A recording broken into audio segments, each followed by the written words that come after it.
ರಾಗಿಣಿ ಜೈಲು ಸೇರಿದ್ದಾರೆ, ಸಂಜನಾ ಕಸ್ಟಡಿಯಲ್ಲಿ ಕಾಲ ಕಳೆದಿದ್ದಾರೆ. ಹೀಗಿರುವಾಗಲೇ ಮತ್ತೊಬ್ಬರು ನಟಿಗೆ ನಡುಕ ಶುರುವಾಗಿದೆ. ನಟಿ ಮಾತ್ರ ಅಲ್ಲ, ಸ್ಟಾರ್ ದಂಪತಿಗೆ ಸಂಕಷ್ಟ ಎದುರಾಗಿದೆ.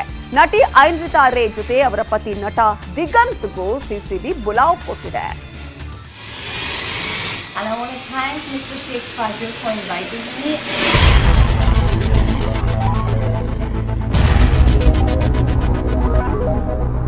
ಡ್ರಗ್ಸ್ ಕೇಸ್ಗೆ ದಿನಕ್ಕೊಂದು ಟ್ವಿಸ್ಟ್ ಸಿಗ್ತಿದೆ. ತನಿಖೆಯ ಆಳ ವಿಸ್ತಾರ ಆಗ್ತಿದೆ. ಶಾಕಿಂಗ್ ಮಾಹಿತಿಗಳು ಹೊರಬರ್ತಾನೆ ಇವೆ. ಒಬ್ಬರ ಮೇಲೊಬ್ಬರಂತೆ ಸೆಲೆಬ್ರಿಟಿಗಳ ಹೆಸರು ಕೂಡ ಕೇಳಿ ಬರ್ತಿದೆ. ಇದಕ್ಕೆ ಹೊಸ ಸೇರ್ಪಡೆ ನಟಿ ಐಂದ್ರಿತಾ ರೇ ಹಾಗೂ ನಟ Diganth.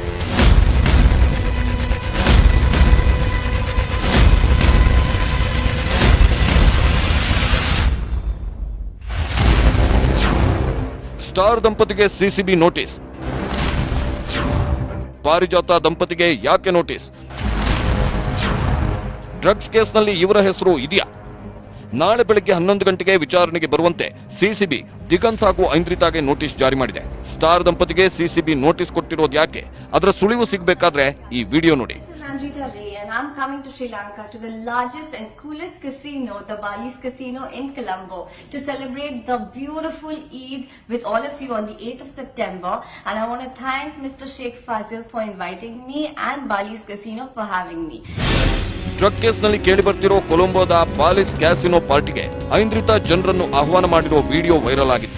And I'm coming to Sri Lanka to the largest and coolest casino, the Bally's Casino in Colombo. ಆಂಡಿಗೆ ಕೊಲಂಬೋ ಪಾರ್ಟಿ ಸಂಕಷ್ಟ, ಟುಮಾರೋ ಲ್ಯಾಂಡ್ ಪಾರ್ಟಿ ಕಂಟಕ. ಕೊಲಂಬೋ ಕ್ಯಾಸಿನೋಗೂ ಮುನ್ನ 2014ರಲ್ಲಿ ಐಂದ್ರಿತಾ ಬೆಲ್ಜಿಯಂನ ಟುಮಾರೋ ಲ್ಯಾಂಡ್ ಪಾರ್ಟಿಗೆ ಹೋಗಿದ್ರು. ಅಲ್ಲಿ ಪ್ರತಿ ವರ್ಷ ನಡೆಯುವ ಮ್ಯೂಸಿಕ್ ಫೆಸ್ಟಿವಲ್ನಲ್ಲಿ ಗಾಂಜಾ ಸೇವನೆಗೆ ಕಾನೂನಿನ ಅಡ್ಡಿ ಇಲ್ಲ. ಈ ಪಾರ್ಟಿಗೆ ಹೋಗಿರೋದು ಕೂಡ ಅನುಮಾನ ಹೆಚ್ಚಿಸಿದೆ.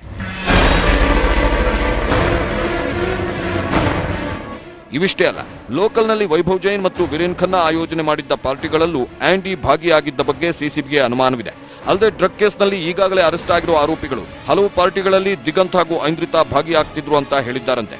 ಇದೇ ಕಾರಣಕ್ಕೆ ಐಂದ್ರಿತಾ ಹಾಗೂ ದಿಗಂತ್ಗೆ ಸಿಸಿಬಿ ನೋಟಿಸ್ ಕೊಟ್ಟು ವಿಚಾರಣೆಗೆ ಮುಂದಾಗಿದೆ ಎನ್ನಲಾಗಿದೆ.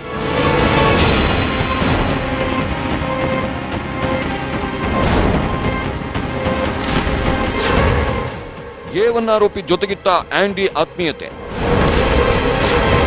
ಐಂದ್ರಿತಾಗೆ ಫಾಜಿಲ್ ಪರಿಚಯ ಇದೆಯಾ?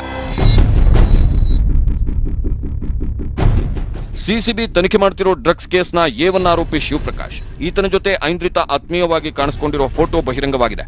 ಮತ್ತೊಬ್ಬ ಆರೋಪಿ ಶೇಖ್ ಫಾಜಿಲ್ ಜೊತೆಗಿನ ಐಂದ್ರಿತಾ ಆತ್ಮೀಯತೆಯ ಫೋಟೋ ಕೂಡ ಇದೆ. ಇವರಿಬ್ರು ಡ್ರಗ್ಸ್ ಕೇಸ್ನ ಪ್ರಮುಖ ಆರೋಪಿಗಳು. ಸದ್ಯ ಸಿಸಿಬಿ ಕೈಗೆ ಸಿಗದೆ ತಲೆಮರೆಸಿಕೊಂಡಿದ್ದಾರೆ.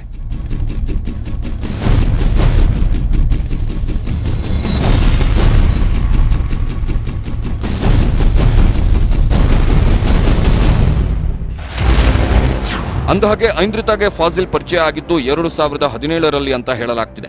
ಸಲ್ಮಾನ್ ಖಾನ್ ಸಹೋದರ ಅರ್ಬಾಜ್ ಖಾನ್ ನಾಯಕನಾಗಿರೋ ಮೈ ಜರೂರ್ ಆವುಂಗಾ ಚಿತ್ರದಲ್ಲಿ ಐಂದ್ರಿತಾ ಬಣ್ಣ ಹಚ್ಚಿದ್ರು. ಈ ಚಿತ್ರದ ಪ್ರಚಾರಕ್ಕೆ ಅರ್ಬಾಜ್ ಹಾಗೂ ಆಂಡಿ ಶ್ರೀಲಂಕಾದ ಕೊಲಂಬೋಗೆ ಹೋಗಿದ್ರು. ಈ ವೇಳೆ ಶೇಖ್ ಫಾಜಿಲ್ ಕೆಲಸ ಮಾಡುತ್ತಿದ್ದ ಎನ್ನಲಾದ ಬಾಲಿಸ್ ಕ್ಯಾಸಿನೋದಲ್ಲಿ ಚಿತ್ರತಂಡ ವಾಸ್ತವ್ಯ ಮಾಡಿತ್ತು. ಅರ್ಬಾಜ್ ಖಾನ್ ಹಾಗೂ ಶೇಖ್ ಫಾಜಿಲ್ ಗೆಳೆಯರಾಗಿದ್ದು, ಆ ಮೂಲಕ ಐಂದ್ರಿತಾಗೆ ಫಾಜಿಲ್ ಪರಿಚಯ ಆಗಿತ್ತಂತೆ. ಬಳಿಕ ಹಲವು ಪಾರ್ಟಿಗಳಲ್ಲಿ ಇಬ್ಬರು ಕಾಣಿಸಿಕೊಂಡಿದ್ರು ಎನ್ನಲಾಗ್ತಿದೆ. ಶ್ರೀಲಂಕಾಗೂ ಐಂದ್ರಿತಾ ಹೋಗಿ ಬರ್ತಿದ್ರು. ಈ ಪಾರ್ಟಿಗಳಲ್ಲಿ ಡ್ರಗ್ಸ್ ಸರಬರಾಜು ಆಗ್ತಿತ್ತಾ ಅನ್ನೋ ಸಂಶಯ ಸಿಸಿಬಿಗೆ ಬಂದಿದೆ. ಇದರ ಜೊತೆಗೆ ಡ್ರಗ್ಸ್ ಕೇಸ್ನಲ್ಲಿ ಜೈಲು ಸೇರಿರೋ ನಟಿ ರಾಗಿಣಿ ಹಾಗೂ ಐಂದ್ರಿತಾ ಸ್ನೇಹ ಕೂಡ ಗಾಢವಾದದ್ದು. ಯಾವ ಪಾರ್ಟಿಯೇ ಇರಲಿ, ಇವರಿಬ್ರು ಜೊತೆಯಲ್ಲೇ ಇರ್ತಿದ್ರಂತೆ. ಐಂದ್ರಿತಾ ಮದುವೆ ವೇಳೆ ರಾಗಿಣಿ ಜೊತೆಯಲ್ಲೇ ಇದ್ರು. ಈ ಸ್ನೇಹದಿಂದಾಗಿಯೂ ಆಂಡಿ ಮೇಲೆ ಅನುಮಾನಗಳು ವ್ಯಕ್ತವಾಗಿರುವ ಸಾಧ್ಯತೆ ಇದೆ.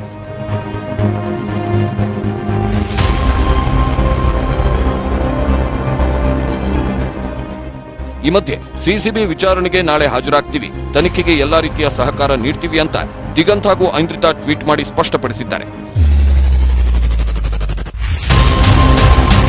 Bureau report, news 18 Kannada. ಇಷ್ಟೆಲ್ಲ ಬೆಳವಣಿಗೆಗಳ ಮಧ್ಯೆ ದಿಗಂತ್ ತಾಯಿ ಮಲ್ಲಿಕಾ ಮಾಧ್ಯಮಗಳ ಜೊತೆ ಮಾತಾಡಿದ್ದಾರೆ. ದಿಗಂತ್ ಈವರೆಗೂ ಸಂಪರ್ಕಕ್ಕೆ ಸಿಕ್ಕಿಲ್ಲ, ಆದರೆ ಐಂದ್ರಿತಾ ರೇ ನೋವನ್ನ ತೋಡ್ಕೊಂಡ್ಲು ಅಂತ ಹೇಳಿದ್ರು. ಶ್ರೀಲಂಕಾದಲ್ಲಿ ಅವರು ಪಾರ್ಟಿಗಳನ್ನ ಅಟೆಂಡ್ ಮಾಡ್ತಾ ಇದ್ರು ಅನ್ನೋ ಬಗ್ಗೆ ನನಗೆ ಗೊತ್ತಿದ್ದಂಗೆ ಇಲ್ಲ. ಯಾಕೆಂದ್ರೆ ನನಗೆ ಅವಳು ಹೇಳಿದ್ಲು, ಹಿಂದಿ ಮೂವಿ ಪ್ರಮೋಷನ್ ಹೋಗಿದ್ವಿ, ನಾವು ಫ್ಯಾಮಿಲಿ ಎಲ್ಲ ಹೋಗಿದ್ವಿ. ಹೋದಾಗ ನಾವು ಕ್ಯಾಸಿನೋಗೂ ಹೋಗಿದ್ವಿ. ಅವಾಗ ಅವಳು ತೋರಿಸಿದ್ಲು, ಇದೇ ಜಾಗದಲ್ಲಿ ನಾವೆಲ್ಲ ಡಾನ್ಸ್ ಮಾಡಿದ್ವಿ, ಅರ್ಬಾಜ್ ಖಾನ್ ಬಂದಿದ್ರು, ಮೂವಿ ಪ್ರಮೋಷನ್ ಮಾಡಿದ್ವಿ ಅಂತ ಹೇಳಿದಾಳೆ. ಸೊ ಅದಕ್ಕೆ ನಂಗೆ ಗೊತ್ತು. ಪಾರ್ಟಿಗೆ ಅಟೆಂಡ್ ಮಾಡ್ಬೋದು, ಯಾಕೆಂದ್ರೆ ಇನ್ವೈಟ್ ಮಾಡ್ತಿರ್ತಾರೆ, ಪಾರ್ಟಿಗೆ ಹೋಗಿರ್ಬೋದು. ಸೊ ಹಾಗಾಗಿ ಕ್ಯಾಸಿನೋ ಇಲ್ಲೇನಿಲ್ಲ, ಇನ್ ಶ್ರೀಲಂಕಾ ಹೋದಾಗ ಆಡಿರ್ಬೋದು, ಇಲ್ಲ ಅಂತ ನಾ ಹೇಳಿಲ್ಲ. ಸೊ ಇನ್ನು ಕ್ಲಬ್ ಗಿಪ್ಗೆಲ್ಲ ಅದೆಲ್ಲ ಕಾಮನ್ ಅಲ್ವಾ ಇವಾಗ. ಡ್ರಗ್ಸ್ ಇಲ್ಲ, ನಮ್ಮ ಮನೆ ಒಳಗೆ ಅದೆಲ್ಲ ಅಪೋಸಿಷನ್, 100% ಅಪೋಸಿಷನ್. ಇನ್ನು ಡ್ರಗ್ಸ್ ಕೇಸ್ ಈಗ ದೊಡ್ಡವರ ಬುಡಕ್ಕೆ ಬೆಂಕಿ ಇಡ್ತಿದೆ. ಮಾಜಿ ಮಂತ್ರಿಯ ಮಗ ಬಾಲಿವುಡ್ ಹೀರೋ ಬಾಮೈದ ನಶೆ ಕಹಾನಿ ಮತ್ತಷ್ಟು ಹೊರಬಂದಿದೆ. ತಲೆಮರೆಸಿಕೊಂಡಿರೋ ಆದಿತ್ಯ ಆಳ್ವನ ಭೇಟಿಗೆ ಸಿಸಿಬಿ ಆಪರೇಷನ್ ಶುರು ಮಾಡಿದೆ. ರೇಡ್ ಮೇಲೆ ರೇಡ್ ನಡೀತಾ ಇದೆ.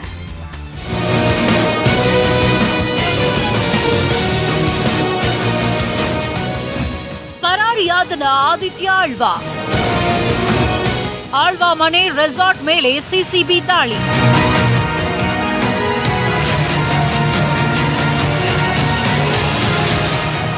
ಡ್ರಗ್ಸ್ ಕೇಸ್ನ ಆರೋಪಿ ಆದಿತ್ಯ ಆಳ್ವ ತಲೆಮರೆಸಿಕೊಂಡಿದ್ದಾರೆ. ಈತ ಮಾಜಿ ಮಂತ್ರಿ ದಿವಂಗತ ಜೀವರಾಜ್ ಆಳ್ವ ಅವರ ಪುತ್ರ, ಅಲ್ಲದೆ ಬಾಲಿವುಡ್ ಹೀರೋ ವಿವೇಕ್ ಒಬೆರಾಯ್ನ ಬಾಮೈದ. ಇಷ್ಟು ದಿನ ಆದ್ರೂ ಆದಿತ್ಯ ಆಳ್ವ ಪತ್ತೆನೇ ಆಗಿಲ್ಲ. ಹೀಗಾಗಿ ಇಂದು ಸಿಸಿಬಿ ತಂಡ ನಾಗಾವಾರ ಲೇಕ್ ಪಕ್ಕದಲ್ಲೇ ಇರೋ ಆದಿತ್ಯ ಆಳ್ವನ ಮನೆ ರೆಸಾರ್ಟ್ ಮೇಲೆ ದಾಳಿ ಮಾಡಿತು.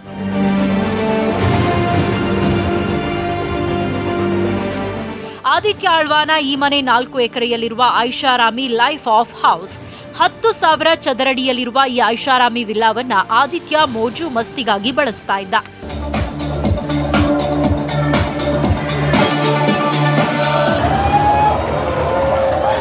ರೆಸಾರ್ಟ್ ದಾಳಿ ವೇಳೆ ಆದಿತ್ಯ ಆಳ್ವ ಪತ್ತೆ ಆಗಲಿಲ್ಲ. ಆದರೆ ಆಳ್ವ ರಹಸ್ಯಗಳೆಲ್ಲ ಹೊರಗೆ ಬಂದಿವೆ.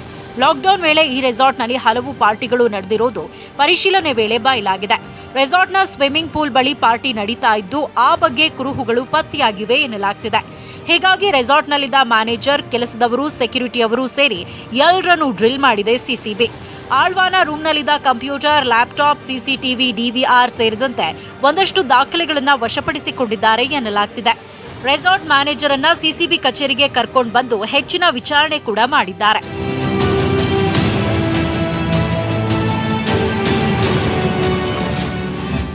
ವಾರಕ್ಕೆ 3 ದಿನ ರೆಸಾರ್ಟ್ ಪಾರ್ಟಿಯಿಂದ ಅಕ್ಕಪಕ್ಕದವರಿಗೆ ಕಿರಿಕಿರಿ.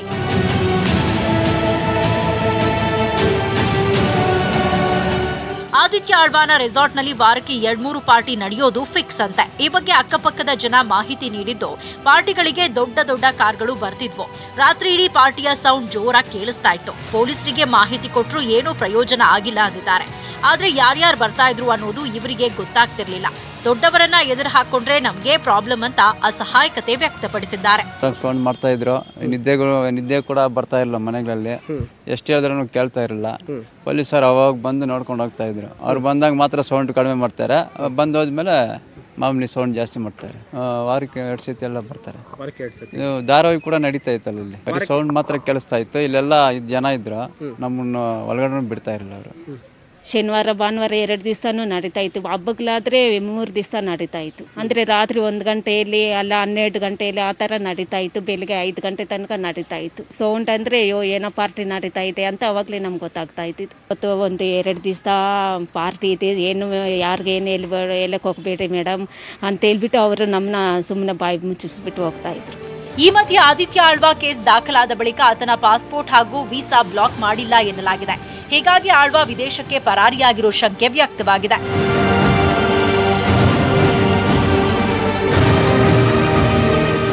Manjunath N, crime bureau, news 18 Kannada. Drugs ದಂಧೆಯ ತನಿಖೆ ಅಂತೂ ಜೋರಾಗಿ ನಡೀತಾ ಇದೆ. ವೀರೇನ್ ಖನ್ನಾ ಮೊಬೈಲ್ ಅಲ್ಲಿ ಡ್ರಗ್ಸ್ ದಂಧೆಯ ಸಂಪೂರ್ಣ ಮಾಹಿತಿ ಇದೆಯಂತೆ. ಈ ಬಗ್ಗೆ ಪೊಲೀಸರು ಮಾಹಿತಿಯನ್ನು ಕಲೆ ಹಾಕ್ತಿದ್ದಾರೆ. ಇನ್ನೊಂದ್ ಕಡೆ ರಾಗಿಣಿ ತಾಯಿ, ಮಗಳು ಹೆಣ್ಣು ಹುಲಿ ಇದ್ದಂಗೆ ಯಾವುದಕ್ಕೂ ಹೆದರಲ್ಲ, ಮಗಳು ತಪ್ಪು ಮಾಡಿಲ್ಲ ಅಂದಿದ್ದಾರೆ. ಡ್ರಗ್ ಪೆಡ್ಲರ್ಗಳ ಆಪ್ತರಿಗೆ ಸಿಸಿಬಿ ಬಲೆ. ಶೇಖ್ ಫಾಜಿಲ್ ಬಂಧನಕ್ಕೆ ಖೆಡ್ಡಾ ರೆಡಿ. ಸ್ಯಾಂಡಲ್ವುಡ್ ಡ್ರಗ್ಸ್ ದಂಧೆ ಪ್ರಕರಣದ ವಿಚಾರಣೆಯಲ್ಲಿ ಸಿಸಿಬಿ ಆಳಕ್ಕೆ ಇಳಿತಾ ಇದೆ. ಒಬ್ಬೊಬ್ಬರಿಗೆ ಸಿಸಿಬಿ ಖೆಡ್ಡಾ ತೋಡ್ತಾ ಇದೆ. ಡ್ರಗ್ಸ್ ಜಾಲದ ನಂಟು ಹೊಂದಿರೋ ಶೇಖ್ ಫಾಜಿಲ್ಗೆ ಬಲೆ ಬೀಸಿದೆ. ಶ್ರೀಲಂಕಾದ ಕ್ಯಾಸಿನೋದಲ್ಲಿ ಕೆಲಸ ಮಾಡ್ತಾ ಇರೋ ಶೇಖ್ ಫಾಜಿಲ್ಗೆ ಇಡೀ ಡ್ರಗ್ಸ್ ಜಾಲದ ಸಂಪೂರ್ಣ ಮಾಹಿತಿ ಇದೆ ಎನ್ನಲಾಗ್ತಿದೆ. ಯಾರ್ಯಾರು ಈ ಕ್ಯಾಸಿನೋಗೆ ಬರ್ತಾ ಇದ್ರು, ಯಾರೆಲ್ಲ ಡ್ರಗ್ಸ್ ಸೇವಿಸಿ ಮಜಾ ಮಾಡ್ತಾ ಇದ್ರು, ಏನೆಲ್ಲ ಅಕ್ರಮಗಳು ಅಲ್ಲಿ ನಡೀತಾ ಇದ್ವು ಅನ್ನೋದೆಲ್ಲವೂ ಶೇಖ್ ಫಾಜಿಲ್ಗೆ ಗೊತ್ತಿದೆಯಂತೆ. ಹೀಗಾಗಿ ಶೇಖ್ ಫಾಜಿಲ್ ಬಂಧಿಸೋಕೆ ಸಿಸಿಬಿ ಸಖತ್ ಪ್ಲಾನ್ ಮಾಡಿದೆ. ಈ ಮೊದಲು ಬಂಧನಕ್ಕೆ ಹೆದರಿ ಶೇಖ್ ಫಾಜಿಲ್ನನ್ನ ಸರೆಂಡರ್ ಮಾಡಿಸುವುದಾಗಿ ಆತನ ಕುಟುಂಬಸ್ಥರೇ ಸಿಸಿಬಿಗೆ ಭರವಸೆ ನೀಡಿದ್ರು. ಆದ್ರೆ ಆತನನ್ನ ಅರೆಸ್ಟ್ ಮಾಡೋಕೆ ಸಿಸಿಬಿ ತಯಾರಿ ನಡೆಸಿದೆ. ಈತನ ಬಂಧನ ಸಂಜನಾ ಸೇರಿ ಎಲ್ಲ ಆರೋಪಿಗಳಿಗೂ ಕಂಟಕವಾಗೋ ಸಾಧ್ಯತೆ ಇದೆ.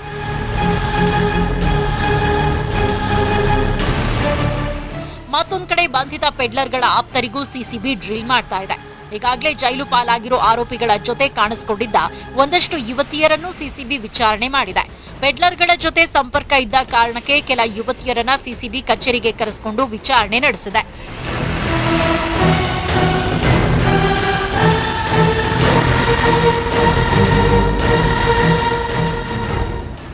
ಖನ್ನಾ ಮೊಬೈಲ್ನಲ್ಲಿ ಏನೇನಿದೆ? ಇನ್ನು ಪ್ರಕರಣದ A3 ಆರೋಪಿ ವೀರೇನ್ ಖನ್ನಾ ಇನ್ನೂ ಸಿಸಿಬಿ ಕಸ್ಟಡಿಯಲ್ಲಿದ್ದು ವಿಚಾರಣೆ ನಡೀತಾ ಇದೆ. ಈತನ ಮೊಬೈಲ್ನಲ್ಲಿರೋ ಮಾಹಿತಿಗಳನ್ನ ಪಡೆಯೋಕೆ ಸಿಸಿಬಿ ಸರ್ಕಸ್ ಮಾಡ್ತಾ ಇದೆ. ಯಾಕಂದ್ರೆ ವೀರೇನ್ ಖನ್ನಾ OnePlus ಮೊಬೈಲ್ನಲ್ಲಿ ಡ್ರಗ್ಸ್ ದಂಧೆಯ ಹಲವು ಮಾಹಿತಿ ಇದೆ ಎನ್ನಲಾಗಿದೆ. ಆದ್ರೆ ಆರೋಪಿ ಮೊಬೈಲ್ ಓಪನ್ ಮಾಡೋಕೆ ಸಿಸಿಬಿಗೆ ಆಗ್ತಾ ಇಲ್ಲ ಎನ್ನಲಾಗ್ತಿದೆ. ಖನ್ನಾ OnePlus ಮೊಬೈಲ್ ಪಾಸ್ವರ್ಡ್ ಮರೆತು ಹೋಗಿದೆ ಎಂತಿದ್ದಾರಂತೆ. ಒಂದ್ ವೇಳೆ ಪೊಲೀಸರು ರಾಂಗ್ ಪಾಸ್ವರ್ಡ್ ನೀಡಿದ್ರೆ ಮೊಬೈಲ್ನಲ್ಲಿನ ಸಂಪೂರ್ಣ ಡೇಟಾ ಡಿಲೀಟ್ ಆಗಲಿದೆ. ಇದನ್ನ ಅರಿತೇ ವೀರೇನ್ ಖನ್ನಾ ಪಾಸ್ವರ್ಡ್ ಮರ್ತಿದ್ದೀನಿ ಅಂತ ಡ್ರಾಮಾ ಆಡ್ತಿದ್ದಾನಂತೆ. ಸಿಸಿಬಿ ಪೊಲೀಸರು ಖನ್ನಾ ಮೊಬೈಲ್ ರಿಟ್ರೀವ್ ಮಾಡೋಕೆ ಸಾಕಷ್ಟು ಟ್ರೈ ಮಾಡ್ತಿದ್ದಾರೆ.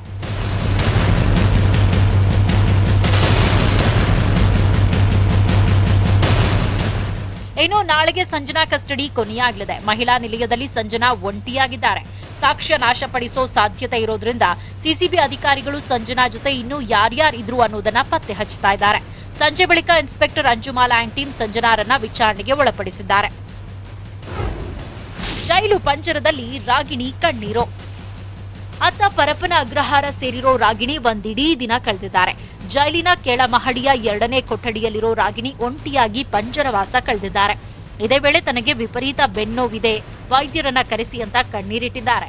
ಹೀಗಾಗಿ ಜೈಲಿನ ವೈದ್ಯರಿಂದಲೇ ರಾಗಿಣಿಗೆ ಚಿಕಿತ್ಸೆ ಕೊಡಲಾಗಿದ್ದು ರೆಸ್ಟ್ ಮಾಡುವಂತೆ ಸೂಚಿಸಿದ್ದಾರೆ. ಇನ್ನು ಸಂಜೆ ವೇಳೆಗೆ ರಾಗಿಣಿ ಪೋಷಕರು ಜೈಲಿಗೆ ಆಗಮಿಸಿದ್ರು. ಈ ವೇಳೆ ರಾಗಿಣಿ ತಾಯಿ, ನನ್ನ ಮಗಳು ಸಿಂಹಿಣಿ ಇದ್ದ ಹಾಗೆ, ನಾವು ಯಾವುದಕ್ಕೂ ಹೆದರಲ್ಲ, ಯಾವುದೇ ಅಕ್ರಮ ಎಸಗಿಲ್ಲ ಅಂದ್ರು. अपनी बेटी को क्लियर साबित करने के लिए कर रहे हैं. उसने कुछ नहीं किया है, सिर्फ उसको फंसाया जा रहा है और जो भी फंसा रहे हैं वो लोग सब सामने आएंगे. मेरी बेटी की तबीयत ठीक नहीं है, हम उसको मिलने आए हैं, पर वो लड़ेगी. वो शेरनी की तरह आएगी और वो लड़ेगी हर किसी के साथ में, ये मैं बोल रही हूँ. ಅದೇ ಅವರು ಹೆಲ್ತ್ ಆಗಿದೆ ತಿಳ್ಕೊಳ್ಳೋಣ ಅಂತ ಅಷ್ಟೇ. ಅವ್ರ ತಂದೆ ತಾಯಿಯವ್ರು ನೋಡ್ಬೇಕಂತ. ಸೊ ಇಟ್ಸ್ ಅ ಡಿಸಪಾಯಿಂಟ್ಮೆಂಟ್ ಅಷ್ಟೇ. So we have to respect everything. Police ಅವ್ರು ಮಾಡೋ ಕೆಲಸ, ಅವ್ರ duty, whatever the procedures are, we have to respect everything. In case the jailer considers whatever the information he can give, will take it. ಮತ್ತೊಂದು ಕಡೆ ಸರ್ಕಾರ drugs ದಂಧೆ ಮಟ್ಟ ಹಾಕೋಕೆ ಇನ್ನಷ್ಟು ಕಠಿಣ ಕ್ರಮ ಕೈಗೊಳ್ಳಲು ಮುಂದಾಗಿದೆ. ಸಿನಿಮಾ ಕಲಾವಿದರಷ್ಟೇ ಅಲ್ಲದೆ ರಾಜಕಾರಣಿಗಳು ಡ್ರಗ್ಸ್ ದಂಧೆಯಲ್ಲಿ ಪಾಲ್ಗೊಂಡಿದ್ದಾರೆ ಎನ್ನಲಾಗ್ತಿದೆ. ಹೀಗಾಗಿ ಇಂದಿನ ಸಚಿವ ಸಂಪುಟ ಸಭೆಯಲ್ಲಿ ಈ ಬಗ್ಗೆ ಮಹತ್ವದ ಚರ್ಚೆ ನಡೆದಿದೆ. ಬೆಂಗಳೂರಿನ ಪ್ರಮುಖ ಪಬ್ ಬಾರ್ಗಳ ಮೇಲೆ ನಿಗಾ ವಹಿಸುವ ಬಗ್ಗೆ ತಂಡ ರಚನೆ ಮಾಡುವಂತೆ ಸಂಪುಟ ಸಭೆಯಲ್ಲಿ ಚರ್ಚೆ ನಡೆದಿದೆ. ಶೀಘ್ರದಲ್ಲೇ ವಿಶೇಷ ತನಿಖಾ ತಂಡವನ್ನು ರಚಿಸೋ ಸಾಧ್ಯತೆ ಇದೆ. ಈ ಮೂಲಕ ರಾಜ್ಯದಲ್ಲಿ ಡ್ರಗ್ಸ್ ಜಾಲವನ್ನ ಬೇರ್ ಸಮೇತ ಕಿತ್ತು ಹಾಕೋಕೆ ರಾಜ್ಯ ಸರ್ಕಾರ ಮುಂದಿನ ಹೆಜ್ಜೆ ಇಟ್ಟಿದೆ. Bureau report, news 18 Kannada. Sandalwood drug case ನಟಿ ರಾಗಿಣಿ ಕನಸಿನ ಅರಮನೆಯನ್ನ ಕಸಿದುಕೊಂಡಿದೆ. ರಾಗಿಣಿ ಪ್ರೀತಿಯ ಮನೆಯನ್ನ ರಾಗಿಣಿ ಅಪ್ಪ ಮಾರಾಟಕ್ಕಿಟ್ಟಿದ್ದಾರೆ.